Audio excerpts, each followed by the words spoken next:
Hello everybody with a new SOLIDWORKS VBA macro video. Today I'm coming to you live with my VBA wizard t-shirt.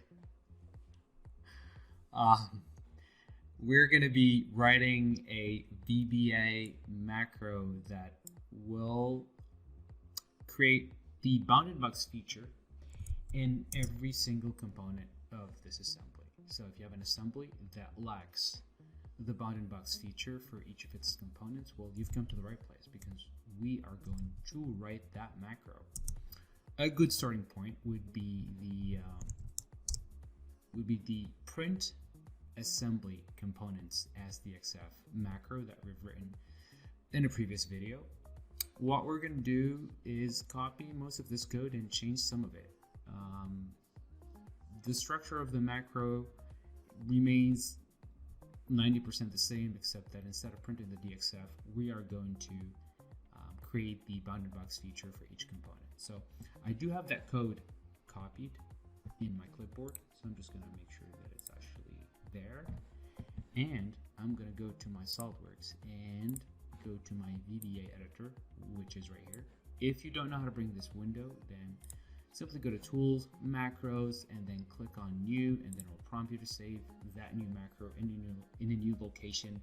Call it Create or Batch Create Bounded Box macro, and then it will bring this window with a bunch of nonsense code. Just select A or select all and just delete that.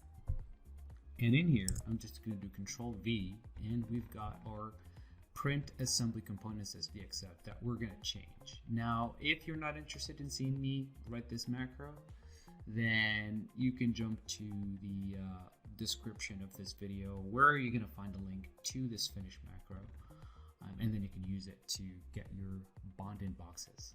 All right.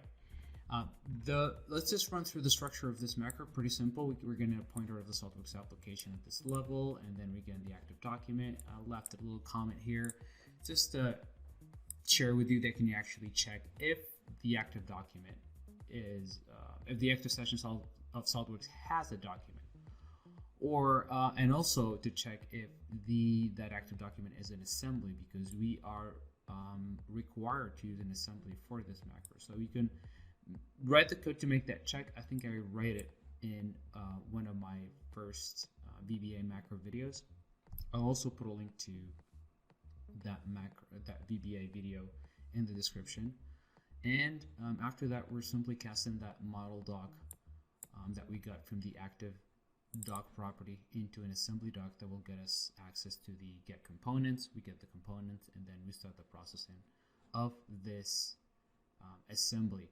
And reading here, we don't need to check if the components are virtual or not. So we only need to check if the components are loaded in memory, and we do that through the if SW component model doc is not nothing.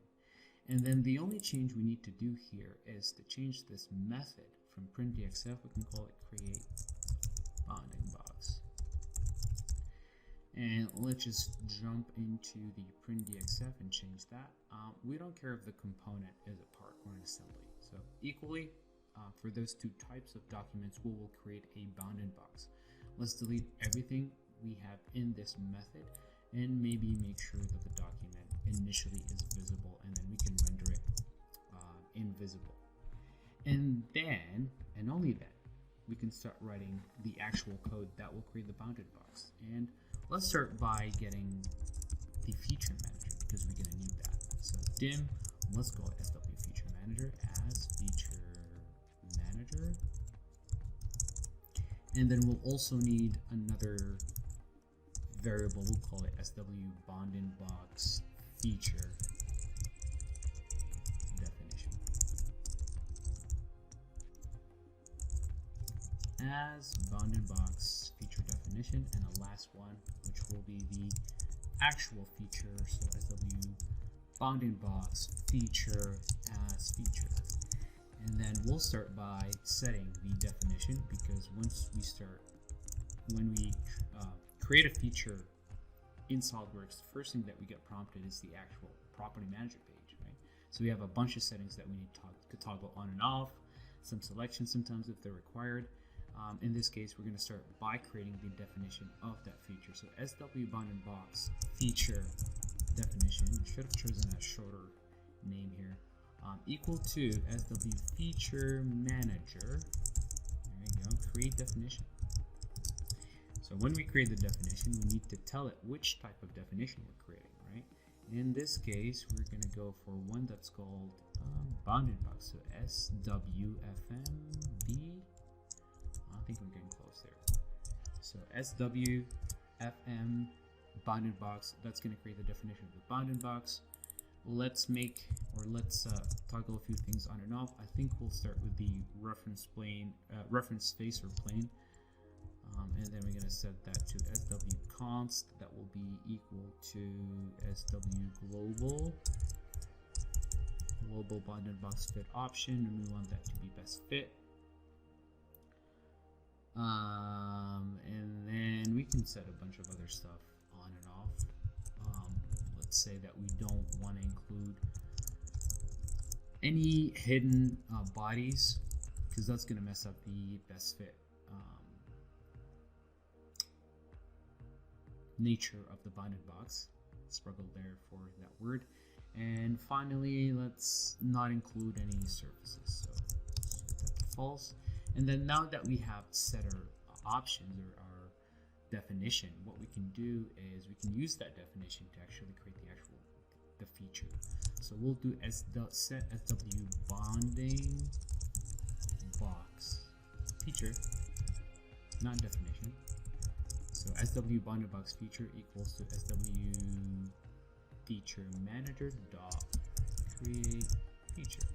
And obviously we're gonna need a feature data. In this case, it's gonna be the bounded box feature definition. So SW bounding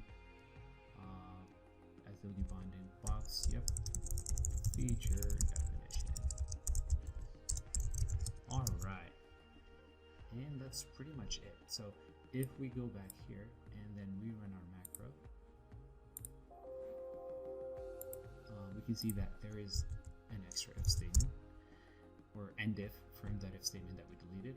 But if we continue to run this, we'll start by looking that we might have missed one thing, which is the definition of the feature manager. So we'll do that. Set SW feature manager, that will be equal to SW component, and I apologize for that one, SW component model dot feature manager, and then you can take this little cursor here and drag it to this level, and then click on continue, and then I'll start adding those bounding boxes.